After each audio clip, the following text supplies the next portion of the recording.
Hello, আসসালামু আলাইকুম। শখের খামার ফরিদপুর ইউটিউব চ্যানেল এবং ফেসবুক পেজ থেকে ছোট্ট একটা শর্ট ভিডিও নিয়ে চলে আসলাম। তো আজকে আপনাদের সাথে শেয়ার করবো আসলে সোনালি বাচ্চাকে আসলে প্রথম 5 দিন কী ওষুধ দিবেন, তো সে বিষয়ে আলোচনা করব। তো ভিডিওটিকে স্কিপ না করে অবশ্যই শেষ পর্যন্ত দেখবেন। চ্যানেলটি অবশ্যই সাবস্ক্রাইব করে দিবেন, ভিডিওটি লাইক, কমেন্ট এবং শেয়ার করে অন্যভাবে দেখার সুযোগ করে দিবেন। তো ভিডিওটি শুরু করা যায়। মুরগির বাচ্চার ব্রুডিংয়ের সবচেয়ে বেশি ইম্পর্টেন্ট বিষয় হচ্ছে মুরগির ব্রুডিংয়ের কিছু ওষুধ। তো সেই ওষুধগুলো কি সেটা আপনাদের সাথে শেয়ার করতেছি।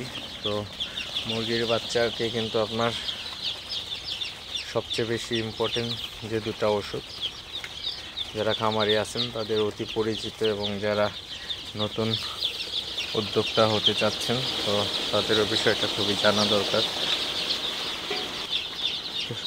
তো আপনারা আমার হাতে দেখতে পাচ্ছেন মক্সিলিন ভেট ডিএস। তো এটা 100 গ্রামের একটা প্যাকেট। তো এটা 276 টাকা দাম। তো এই ওষুধটা কিন্তু আসলে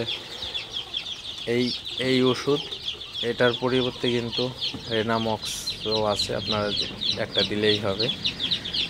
তো এই ওষুধটা এবং সাথে আরেকটা ওষুধ এন্ড্রোসিন, এই এন্ডোসিন ভেট। তো এই দুটাই কিন্তু অ্যান্টিবায়োটিক একটা ওষুধ, আপনারা দেখতে পাচ্ছেন।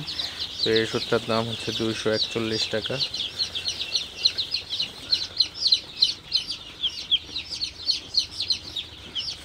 তো এই দুটা ওষুধ আপনার সকাল এবং রাতে কন্টিনিউ 5 দিন কিন্তু আপনাদের খাওয়াইতে হবে। তো এন্ডোসিন আপনারা দিবেন হচ্ছে 1 লিটার পানিতে 1 ml, এবং রেনামক্স অথবা মক্সিলিন ডিএস ভেট অথবা সিবি ভেট 1 লিটার পানিতে 1 গ্রাম পাউডার দিয়ে প্রতিদিন সকালে দিবেন এবং রাতের বেলায় দিবেন। তো যতটুকু পানি খাই ওই হিসাবে আপনারা দিয়ে দিবেন। তো এইভাবে কিন্তু প্রথম 5 দিন আপনারা খাওয়াইলে মুরগির বাচ্চাগুলোর ঠান্ডা লাগবে না, মুরগির বাচ্চাগুলোর নাভি শুকাবে এবং মুরগির বাচ্চা শক্ত থাকবে। তো আপনারা অবশ্যই এই ওষুধ দুটা 100% ব্যবহার করবেন, আর অবশ্যই সঠিকভাবে সঠিক মাত্রায় ব্যবহার করবেন, তাহলে কিন্তু আপনার বাচ্চাগুলো ভালো থাকবে। কারণ ব্রুডিং টাইমটা কিন্তু খুবই ইম্পর্টেন্ট একটা বিষয়। তো ব্রুডিং টাইমে আপনি যদি সঠিকভাবে বাচ্চাকে ওষুধ এবং পরিচর্যা না করেন, সেক্ষেত্রে কিন্তু আপনার বাচ্চাগুলো আসলে ভালোভাবে বেড়ে ওঠে না। তো যাই হোক, আপনাদের সাথে এতক্ষণ আলোচনা করলাম। তো ভিডিওটি আর বেশি বড় করবো না। সবাই ভালো থাকবেন, সুস্থ থাকবেন।